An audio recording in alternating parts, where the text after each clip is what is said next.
Placenta. আজকের টপিকটা হলো প্ল্যাসেন্টা। প্ল্যাসেন্টা নিয়ে মানে লো লাইন প্ল্যাসেন্টা নিয়ে আমি আলোচনা করব। প্রেগনেন্সিতে সচরাচর মানে ফার্স্ট উইকে দিকে ধরা পড়ে লো লাইন প্ল্যাসেন্টা। তো তখন ধীরে ধীরে বেড রেস্ট ডাক্তার কিছু মানে বেড রেস্ট বলে, নিয়ম মেনে চলতে বলে, ওরকম কাজ করলে ডাক্তারের মতন চললে তো ঠিক হয়ে যায় প্ল্যাসেন্টা। আর লো লাইন প্ল্যাসেন্টা হলে পরে ডাক্তার কি বলে করতে, আর কি করা উচিত কি করা উচিত নয়, সেটা তোমাদের সাথে আজকে শেয়ার করব। আর সাথে করে শেয়ার করবো আমার যেহেতু হয়েছিল লো লাইন প্ল্যাসেন্টা ছিল 6 মাসে, সেটাও তোমাদের সাথে শেয়ার করব। 6 মাস কমপ্লিট হয়ে 7 মাসে ফার্স্ট উইকে ধরা পড়েছিল আমার। হ্যাঁ, তো তোমাদের সাথে শেয়ার করবো সেটা আমি কি করেছি না করেছি। তো চলো ভিডিওটা শুরু করছি।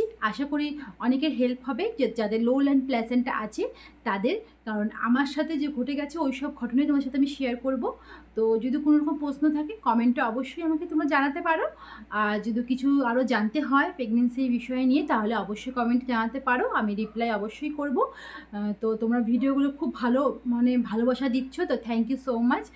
যদি ভিডিওটা ভালো লাগে অবশ্যই একটা লাইক করে দেবে, কমেন্ট কিন্তু অবশ্যই করবে, আর চ্যানেলটা সাবস্ক্রাইব অবশ্যই করে দেবে। তো চলো ভিডিওটা শুরু করছি। প্ল্যাসেন্টা, লো লাইন প্ল্যাসেন্টা হলো, প্ল্যাসেন্টা একটা মানে গর্ভের ফুল, প্ল্যাসেন্টা বলে গর্ভের ফুল। তো সচরাচর এটা থাকে হলো মানে মানে গর্ভের যেখানে বাচ্চা দানিটা থাকে, যেখানে বাচ্চাটা থাকে, হয়তো এই সাইডে নাহলে এই সাইডে নাহলে উপর দিকে থাকে। যখন একটা লেভেল আছে, একটা মানে লেভেল আছে, ওই লেভেলটা যখন ক্রস করে তখন কিন্তু নিচের দিকে চলে আসে। হ্যাঁ, প্ল্যাসেন্টা তখন কিন্তু তোমার হয়ে যায় ওটা, যখন ওই দাগটা ক্রস করে তখন কিন্তু হয়ে যায় লো লাইন প্ল্যাসেন্টা। তো এটা কীভাবে জানা যায়? এটা একমাত্র হ্যাঁ মানে স্ক্যান করে যে আল্ট্রাসাউন্ড করে সেটাতেই একমাত্র বোঝা যায়।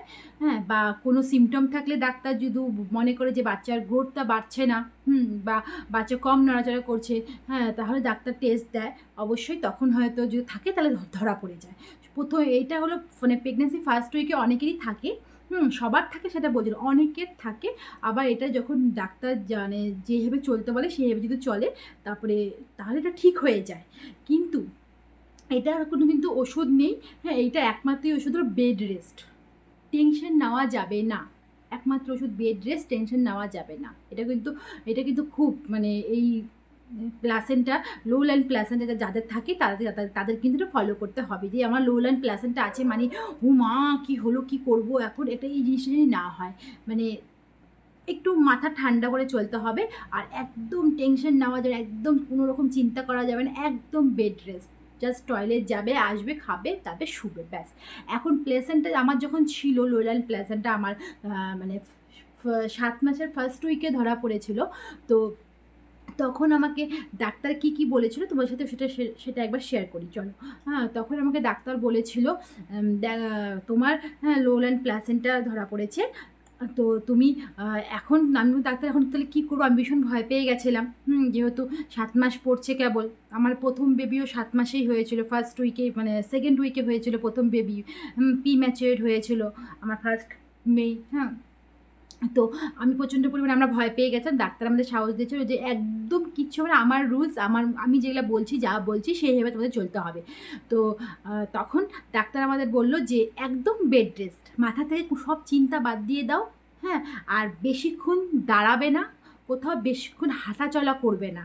হ্যাঁ, আর সাথে করে কোনো রকম ট্রাভেলিং করা যাবে না, কোনো রকম গাড়ির ঝাঁকুনি, কোনো রকম ট্রাভেলিং করা যাবে না। জাস্ট ডাক্তার দেখাতে 1 মাস পর ডাক্তার দেখাতে আসবে, এই যে এখন বাড়ি যাচ্ছ একদম বেড রেস্টে থাকতে হবে তোমাকে, কোনো রকম কাজকর্ম কিচ্ছু করা যাবে না, ভারী জিনিস উঠানো, ভারী কোনো কাজ, দাঁড়িয়ে থেকে রান্না করা বা বেশি হাঁটা চলা, এগুলো কিচ্ছু, ব্যায়াম এক্সারসাইজ কিচ্ছু করা যাবে না, নাথিং, একদম বেড রেস্ট। যদি বেড রেস্ট থাকো এটা আশা করি ঠিক মানে আমার মানে ভরসা আছে যে আমার রুলস হিসেবে চললে ঠিক জায়গার মতন, হ্যাঁ মানে যে লাইনটা যে ক্রস করে গেছে, যে নিচে চলে আসে মানে প্ল্যাসেন্টা, সেখানে লো লাইন প্ল্যাসেন্টা বলে, তার উপর দিকে আশা করি উঠে যাবে। আর না সচরাচর উঠে যাবে, না হলে সাইডে উপরে যে কোনো এক জায়গায় সে চলে যাবে, মানে প্ল্যাসেন্টাটা সরে যাবে, চিন্তা নেই। তো আমাকে ডাক্তার দিয়েছিল হলো ওষুধের মধ্যে, হ্যাঁ, একটা ইঞ্জেকশন দিয়েছিল, হ্যাঁ, আর সাথে করে দিয়েছিল ইউরিন ইনফেকশন, যাতে ইউরিন ইনফেকশন না হয় ওর জন্য। আর ডাক্তার বলেছিল যদি কোনো রকমভাবে ব্লাডিং হয়, যদি যাদের লো লাইন প্লাসেন্টা আছে, যারা ভিডিওটা দেখছো তাদের জন্য বলছে, যদি কোনো রকমভাবে ব্লাডিং বা পেটের মধ্যে খিঁচুনি বা ব্যথা যদি অনুভূতি হয়, তাহলে সাথে সাথে কিন্তু ডাক্তারদের সাথে অবশ্যই যোগাযোগ করবে, বা হ্যাঁ, যে নার্সিংহোমে দেখাচ্ছ, হসপিটালে দেখাচ্ছ, সেখানে কিন্তু সাথে সাথে তোমাদের যাওয়া কিন্তু উচিত।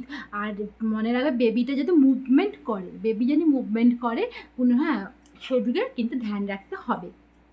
তো ডাক্তার যেভাবে বলেছিল আমি ঠিক সেম টু সেম সেইভাবেই করেছি।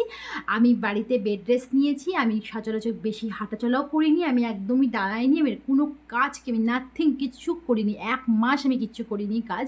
1 মাস পরে আমার রুটিন চেক আপ ছিল, আমি রুটিন চেক আপে গেছিলাম, অ্যান্ড ডাক্তার তখন আমাকে আলট্রাসাউন্ড মানে প্রথমেই লিখে দিয়েছিলো, বলছে আলট্রাসাউন্ডটা লিখে দিচ্ছি, 1 মাস পরে আলট্রাসাউন্ডটা করে আমার কাছে আসবে রিপোর্ট নিয়ে। তো আমি রিপোর্ট নিয়ে গেছিলাম, তখন আমি আলট্রাসাউন্ড যখন করতে গেছিলাম সেখানেই আমি জিজ্ঞাসা করেছি আমার তো লো লাইন প্লাসেন্টা ধরা পড়েছিল, তো এখন কি এটা ঠিক আছে? তো ডাক্তার সেখানে আলট্রাসাউন্ডের ডাক্তার আমাদের চেনা পরিচয়, হ্যাঁ, তো আমাদের তো যেহেতু আমার মা ডাক্তার লাইনেই কাজ করে, তো আমাদের চেনা পরিচয়, আমি জিজ্ঞাসা করেছিলাম, সে আমাকে অ্যান্সার দিয়েছিল, বলে হ্যাঁ এখন যতটা লোতে মানে নিচে একটা একটা লিমিট থাকে, মানে একটা দাগ থাকে ডাক্তারদের মানে ইসেতে, আমাকে যে বুঝিয়েছে, আমরা তো ডাক্তার ভাষা অত ভালো মতন বুঝি, কিন্তু নর্মাল ভাষাতে যে বুঝিয়েছে ডাক্তার আমাকে, যে একটা দাগ থাকে, ওই দাগে যখন নিচে প্লাসেন্টা চলে আসে তখন আমরা সচরাচর বলে থাকি লো লাইন প্লাসেন্টা।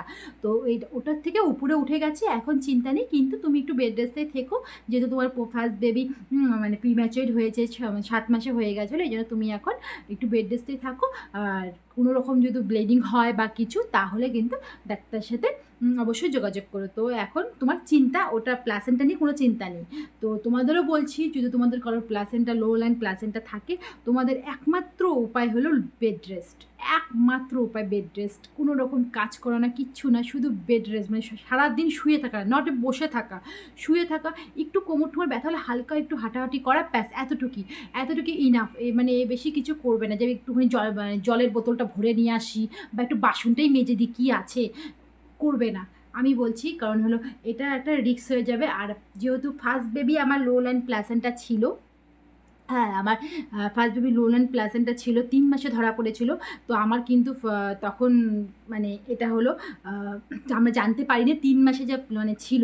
তারপরে আমি যখন 5 মাসে ডাক্তার চেঞ্জ করেছি, আমার ফার্স্ট বেবির কথা বলছি, আমি যখন 5 মাসে ডাক্তার চেঞ্জ করেছি, তখন আমি জানতে পেরেছি যে আমার লো লাইন প্লাসেন্টা আছে। তো সেটা তখন কিন্তু ওই ডাক্তার হাতে কিছু করার ছিল না। তো আমি 5 মাস 6 মাস মানে বেড রেস্টে ছিলাম। 7 মাসে গিয়ে যাই হোক আমার মানে ব্লিডিং চালু হয়ে যায়। হ্যাঁ, আমার কিন্তু ব্লিডিং হয়েছিল প্রথম বেবির সময়, প্রচণ্ড পরিমাণে ব্লিডিং হয়ে যাওয়ার জন্যই কিন্তু আমার মানে সাথে সাথে আমাকে ওটি করা হয়েছিল, রাতারাত্রি আমাকে ওটি করেছিল, তার জন্য যাতে বাচ্চাটা সেফফুল বাইরে বের হতে পারে, ব্যাস আমার জীবনটা জানি বেঁচে যায়। এখানে ইনফেকশন হয়ে গেছিলো, ব্লিডিং ভিতরে জমে গিয়ে ইনফেকশন হয়ে গেছিলো, কডের মধ্যে ব্লিডিং জমে গেছিলো। সেটা নিয়ে যদি কোনো দিন তোমরা ডিসকাস করতে চাই, তোমরা যদি শুনতে চাও আমার ফার্স্ট প্রেগনেন্সি জার্নিটা, তাহলে অবশ্যই কমেন্টে জানাবে, আমি শোনাবো তোমাদের, একটা ভিডিও ছোট্ট করে ভিডিও করে দেবো, অনেক বড়ো তো স্টোরিটা, ছোট্ট করে ভিডিও করে বলে দেবো তোমাদেরকে। আর সেই জন্য আমরা ভীষণ ভয় পেয়ে গেছিলাম, কিন্তু আমি এই জন্যই সেকেন্ড বেবির সময় যখন আমার লো লাইন প্লাসেন্টা হয়েছে, তখন আমি কিন্তু প্রচণ্ড করে রেস্ট নিয়েছি, আর বেড রেস্ট থাকার জন্যই আমার কিন্তু সব কিছু রিপোর্ট পরে 1 মাস পর রিপোর্ট নর্মাল এসেছে। তো আশা করি তোমরাও এই রুলসটা, ডাক্তারের রুলস ফলো করবে। তো চলো ভিডিওটা এখানে শেষ করছি, ভালো লাগলে সবাই একটা লাইক কমেন্ট অবশ্যই করে চ্যানেলটা সাবস্ক্রাইব করে দিও। যদি কোনো রকম আরও ভিডিও জানতে চাও কোনো বিষয়, তাহলে অবশ্যই কমেন্টে জানিও। চলো, বাই বাই, সি ইউ।